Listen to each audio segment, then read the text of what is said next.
ఈ ప్రపంచంలో ఒక వింతైన మైండ్ బ్లోయింగ్ సముద్రం ఉంది. ఇక్కడ విశేషం ఏంటంటే ఆ సముద్రంలో ఉండేది నీళ్లు కాదు, ప్యూర్ ఆల్కహాల్. ఒకవైపు రెడ్ వైన్ సముద్రం, ఇంకోవైపు వైట్ వైన్, మరోవైపు బీర్ తరంగాలు ఎగిసిపడుతూ ఉంటాయి.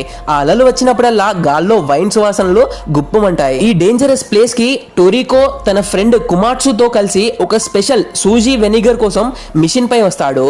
కానీ ఇక్కడ ఒక స్ట్రిక్ట్ రూల్ ఉంది. 20 years కంటే తక్కువ ఏజ్ ఉన్న వాళ్ళు ఈ ఏరియాలోకి అస్సలు రాకూడదు. కుమాట్సు ఏజ్ కూడా దాదాపు అంతే ఉండడంతో ఈ జర్నీ వాళ్ళకి ఫుల్ రిస్కీగా మారుతుంది. వాళ్ళు అలా ముందుకు వెళ్తూ ఉండగా సడన్ గా ఒక వైల్డ్ బుల్ వాళ్ళపై అటాక్ చేయడానికి వస్తుంది. ఆ సముద్రంలో ఉండే ఆల్కహాల్ వల్ల అక్కడ ఉండే యానిమల్స్ అన్ని ఎప్పుడు ఫుల్ గా తాగి నశాలంలో ఊగుతూ ఉంటాయి. ఆ ఎద్దు కూడా అంతే. కానీ మన హీరో టోరికో మాత్రం ఫుల్ చిల్లుగా ఒక చిన్న స్మైల్ తో ఆ ఎద్దుని ఈజీగా కంట్రోల్ చేసేసి కాసేపట్లోనే దాన్ని తన డిన్నర్ లాగా మార్చేసుకుంటాడు. ఇంకొంచెం ముందుకు వెళ్తే వాళ్ళకి ఒక బ్రాందీ జలపాతం కనిపిస్తుంది. అక్కడ ఒక టైగర్ వస్తుంది. కానీ అది కూడా ఫుల్ తిమ్మర్లో ఉండడంతో అటాక్ చేయదు. టోరికో తన ఫ్రెండ్ కుమార్చుని కూడా తాగమంటాడు. కానీ కుమార్చు భయపడి నో చెప్తాడు.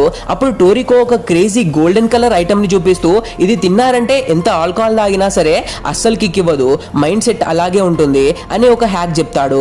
ఆ తర్వాత వాళ్ళకి ఒక బీర్ జలపాతం కనిపిస్తుంది. అక్కడున్న చెట్లకి పొటాటో చిప్స్ కాస్తూ ఉంటాయి. అంతలోనే ఆకాశం నుండి స్వీట్ షాంపెయిన్ వర్షం కురవడం స్టార్ట్ అవుతుంది. వాళ్ళిద్దరూ ఆ వింత వర్షాన్ని చూసి షాక్ అవుతారు. వర్షం ఆగాక హమ్మయ్య అని ఊపిరి పీల్చుకునే లోపే అక్కడ ఒక పెద్ద 100 మీటర్ల ఎత్తున్న ఒక జాయింట్ మాన్స్టర్ ఎంట్రీ ఇస్తాడు. ఆ టైంలో టోరికో కూడా కొంచెం మత్తులో ఉండడంతో వెంటనే ఫైట్ చేయలేకపోతాడు. కానీ ట్విస్ట్ ఏంటంటే ఆ జాయింట్ మాన్స్టర్ వాళ్ళపై అటాక్ చేయదు. నెక్స్ట్ ఏం జరిగిందో పార్ట్ 2లో చూద్దాం.